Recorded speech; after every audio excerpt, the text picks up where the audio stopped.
یوسف رضا ګیلاني وایي چې پاکستان د ترهګرۍ ستونزې باید د اسلامي امارت سره په خبرو حل کړي.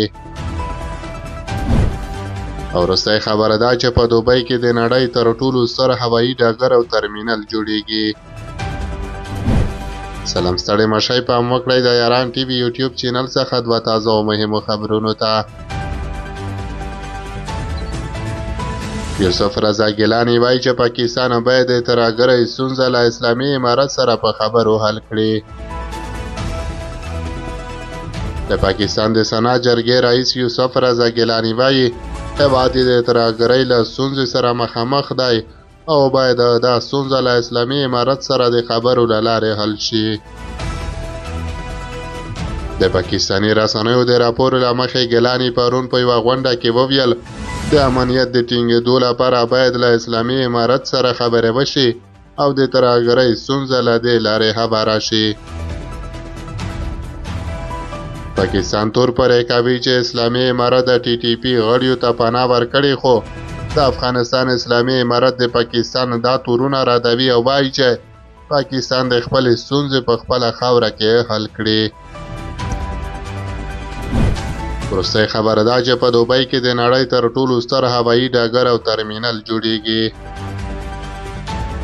د متحده عربي اماراتو د دوبۍ واکمن شیخ محمد راشد المکتوم غواړي چې په نړۍ کې د هوایي ډګر لپاره تر ټولو ستر ترمینل جوړ کړي. په دغه ترمینل به چې د دوبۍ ښار په جنوب په المکتوم هوایي ډګر کې جوړیږي 40 میلیارده او 15 میلیونه ډالر لګښت راشي. المکتوم نن یکشنبه پر خپله ایکس پاڼه ولیکل چې دا ترمینل به تر راتلونکي کال پورې بشپړ او د دوبۍ د هوایي ډګر په ځای له دې هوایي ډګر الوتنې هم پیل شي. د المکتوم په وینا المکتوم هوایي ډګر به چې د دوبۍ د اوسني هوایي ډګر 15 برابره ستر دی د نړۍ تر ټولو ستر هوایي ډګر وي. دا هوایي ډګر به 80 کیلومتره مربع ساحه کې جوړیږي. المکتوم هوایي ډګر به 15 موازي الوتلارې یا رنویګانې ولري. ترمینل به 400 دروازې ولري.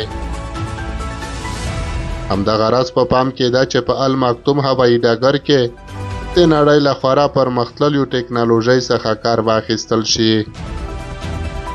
باید یادونه وشي چې د دوبۍ اوسنی هوایي ډګر هم د نړۍ یو له سترو هوایي ډګرونو څخه دی.